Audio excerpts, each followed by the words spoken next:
الرجیم بسم اللہ الرحمن الرحیم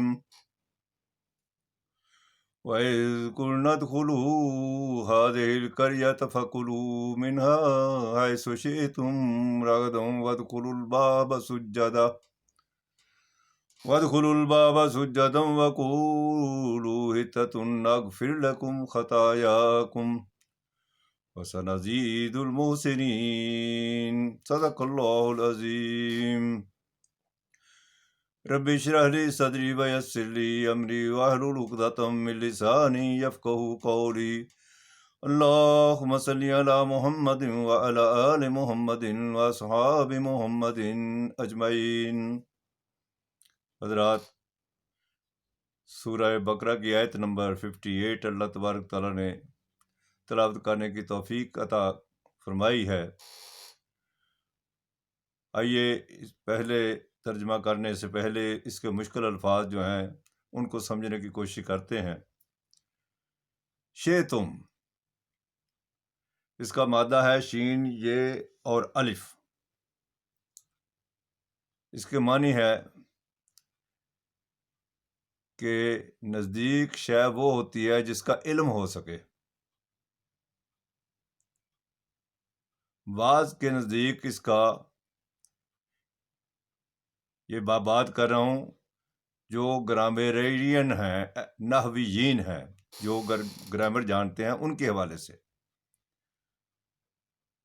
علماء کے حوالے سے نہیں، جو ایکسپرٹ ہیں گرامر کے۔ بعض کے نزدیک پا لینا بھی ہے اور چاہنا بھی ہے۔ ماشاء اللہ جو ہے وہ بھی شاید اسی سے بنا ہے، چاہنا۔ دوسرا لفظ، اور یہ 519 دفعہ استعمال ہوا ہے۔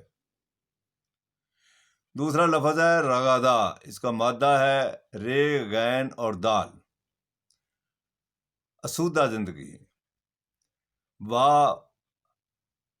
وافر مقدار میں زندگی کے سامان فراہم ہوں، رغدہ۔ یہ قرآن حکیم کے اندر بنی اسرائیل کے حوالے سے ہی استعمال ہوا، لہذا اس کے استعمالات بہت کم ہیں، 3 دفعہ استعمال ہوا ہے۔ سجدہ، یہ بہت عام فہم لفظ ہے، سجدہ بھی اسی سے بنا ہے۔ مادہ اس کا ہے سین، جیم اور دال، اور قرآن حکیم میں 92 دفعہ استعمال ہوا ہے، مختلف پیرائے میں، مختلف انداز میں۔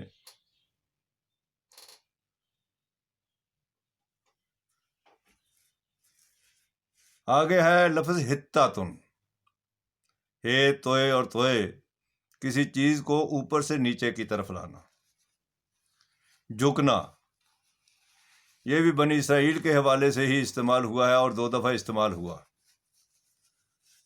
اور وہ جس وقت فرمایا گیا کہ شہر کے اندر داخل ہو تو عاجزی سے جھکتے ہوئے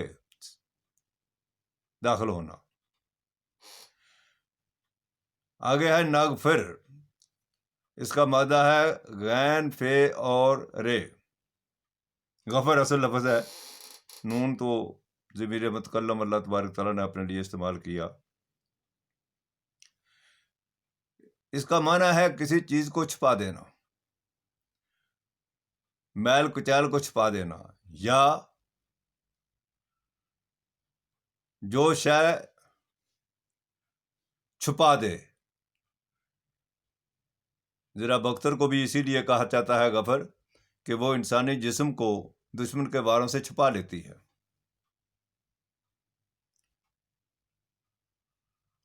اللہ تبارک تعالیٰ سے مغفرت مانگتے رہنے چاہیے، اور یہ 234 دفعہ استعمال ہوا۔ اب آئیے اس پس منظر میں اس آیت کو سمجھنے کی کوشش کریں۔ یہ خاص ایک واقعے کی طرف اشارہ کرتی ہے۔ پوری تفصیل تو اس جگہ پر نہیں ہے، وہ واقعہ جو ہے، اللہ تعالیٰ کا انداز یہ ہے کہ کسی جگہ پر کوئی واقعے کی، اس کی کوئی کڑی کسی جگہ پر بیان فرما دیتے ہیں، کوئی حصہ کسی دوسری جگہ پر بیان فرما دیتے ہیں، اور اس کے بیان فرمانے کا مقصد اس پس منظر میں جس کے اندر دیگر مضامین بھی چل رہے ہیں، اس پس منظر میں اس کو بیان کیا جاتا ہے۔ مثلا اگر مغفرت کی بات ہے تو مغفرت کے پس منظر میں بیان کیا جائے گا، کچھ حصہ جہاں بیان کر دیا، کچھ حصہ کسی دوسری جگہ پر بیان کر دیا۔ سرکشی کا اگر کوئی معاملہ ہے تو کسی جگہ پر، دوسری جگہ پر سرکشی کی بات بیان کر دی، تو اس پس منظر میں اس قوم کے واقعات کو بیان کیا جائے گا۔ اور تمام جو ماضی کے واقعات بیان کیے گئے ہیں، بنی اسرائیل ہوں، لوط ہوں، قارون ہو، قوم شعیب ہو، تو یہ واقعات جو بیان کیے گئے ہیں وہ اس لیے بیان کیے گئے ہیں تاکہ قرآن مجید کے آنے کے بعد جو بھی پوری دنیا کے انسان ہیں وہ ان واقعات سے سبق حاصل کریں اور ان کوتاہیوں سے بچ جائیں، جن کوتاہیوں کی بنیاد پر وہ دنیا سے ملیا میٹ ہو گئے۔ ارشاد باری تعالیٰ ہے وَإِذْ قُلْنَا ادْخُلُوا هَٰذِهِ الْقَرْيَةَ، جب ہم نے یہ کہا کہ اس شہر میں داخل ہو جاؤ، اس کی وجہ یہ ہے کہ جس وقت صحرائے سینا میں تھے، من و سلوہ کھاتے کھاتے تنگ آ گئے، تو پھر کہنے لگے کہ ہمیں ساگ بھی چاہیے، گیہوں بھی چاہیے، پات بھی چاہیے، دال بھی چاہیے، ساری چیزیں چاہیے۔ تو وہ تو صحرا میں تو نہیں تھیں، من و سلوہ تھا۔ تو اب اللہ تبارک تعالیٰ نے حکم دیا کہ تم ٹھیک ہے اس شہر میں داخل ہو جاؤ۔ یہ الگ واقعہ ہے کہ وہ شہر میں داخل ہونے سے بھی ڈرتے تھے کہ وہاں تو بہت بڑی جری قوم رہتی ہے۔ حضرت موسیٰ علیہ السلام نے جس وقت کہا کہ اللہ تعالیٰ نے حکم دیا ہے تمہاری اس درخواست کے اوپر، تو فرمایا کہ اس شہر میں داخل ہو جاؤ، تو انہوں نے کہا کہ ان فیہا قوما جبارین، وہاں تو بڑی جابر قوم ہے، طاقتور قوم ہے جی، تو ہم تو اس میں نہیں جا سکیں گے، تم جاؤ، تمہارا رب جائے۔ تو یہ غلام قوموں کے اطوار ہوتے ہیں، طریقے ہوتے ہیں، بزدلیاں ہوتی ہیں، جیسے آج کل ہماری ہے۔ کسی جگہ سے بات کر لو، میں نے کتاب لکھی جس وقت کہ پاکستان مستقبل کی سپر پاور، تو مجھے بہت مذاق کیا گیا کہ پاکستان کا اپنا وجود خطرے میں ہے، تم سپر پاور بنانے کی باتیں کرتے ہو۔ بہرحال غلام قوم اب بھی امریکہ آ جائے گا، انگریز آ جائے گا، ٹھیک کر دے گا، کچھ نہیں ہوگا اللہ کے فضل و کرم سے۔ یہ ملک اللہ تعالیٰ نے اپنی تکوین سے بنایا ہے اور کسی خاص مقصد کے لیے بنایا ہے۔ یہاں اسلام یہاں سے پھیلے گا، اور وہ اسلام نہیں پھیلے گا جو مولویوں نے پھیلایا ہوا ہے، وہ اسلام پھیلے گا جو قرآن حکیم کا اسلام ہے، جس کے اندر لمبی چوڑی باتیں نہیں ہیں، 3 باتیں ہیں۔ توحید، جس کے اندر رسالت بھی شامل ہے، اللہ تعالیٰ کو خالق ماننا، ہر شے کا پیدا کرنے والا وہی ہے، اللہ تعالیٰ کو مالک ماننا، پیدا کرنے کے بعد مالک بھی وہی ہے، اور اللہ تعالیٰ کو رب ماننا، اس کی ریپیئر، اس کی مرمت، اس کی تربیت بھی وہی کرتا ہے۔ یہ ایک توحید۔ نمبر 2، سلامتی کا نظام لانا۔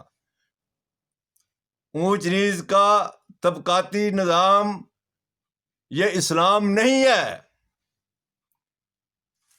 نماز، روزہ، حج، زکوٰۃ جو ہے وہ تو ہندو بھی کرتے ہیں، یہودی بھی کرتے ہیں، عیسائی بھی کرتے ہیں، زرتشتی بھی کرتے ہیں، جین متی بھی کرتے ہیں۔ تم نے کر لیا تو کون سا احسان کرتے ہو؟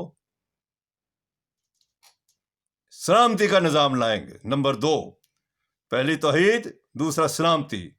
سلامتی کا نظام آئے گا جب طبقاتی نظام ختم ہو جائے گا۔ اور نمبر 3، کسی کے بارے میں یہ جاننا ہو کہ یہ بندہ مسلمان ہے یا غیر مسلم ہے، اللہ سے ڈرتا ہے یا نہیں ڈرتا؟ تو ایک ہی لٹمس ٹیسٹ ہے کہ اس کے اندر ایثار ہے یا مفاد ہے. مفاد ہے تو ہر کام اپنے مفاد کے لیے کرے گا. آج یہ قوم مفاد کے پیچھے بھاگ رہی ہے. اسے اپنے ڈرائنگ روموں اور گاڑیوں کے ڈیزائنوں کے علاوہ کوئی بات نہیں آتی. غلامانہ ذہن ہے، ایثار نہیں ہے، قربانی نہیں ہے. تو کہنے کا مقصد یہ ہے، تو جس وقت انہیں حکم ہوا کہ جاؤ تو انہوں نے کہا کہ ان فیہا قوما جبارین یہ سب انت و ربک فقاتلا انہا ہنا قاعدون. وہاں تو بڑی جابر قوم ہے. اے موسیٰ تو جا تو تیرا رب جائے جا کے لڑے. جیسے وہ نس جان کے سن بلا لینا. ان فیہا قوما جبارین. تو بہرحال اللہ تعالیٰ نے کہا کہ تم جاؤ اور وہاں کھاؤ جو تم چاہتے ہو. فَكُلُوا مِنْهَا حَيْثُ شِئْتُمْ رَغَدًا، وافر مقدار میں. وَادْخُلُوا الْبَابَ سُجَّدًا وَقُولُوا حِطَّةٌ نَغْفِرْ لَكُمْ خَطَايَاكُمْ. اور اس میں داخل ہو جانا عاجزی کرتے ہوئے، سجدن، اکڑ سے نہیں. وَقُولُوا حِطَّةٌ، اور یہ کہنا کہ ہم عاجز ہیں، اپنے دماغ کو نیچے کرتے ہوئے. تو پھر کیا ہے؟ نغفر لکم خطایاکم، ہم تمہاری خطائیں کو معاف کر دیں گے.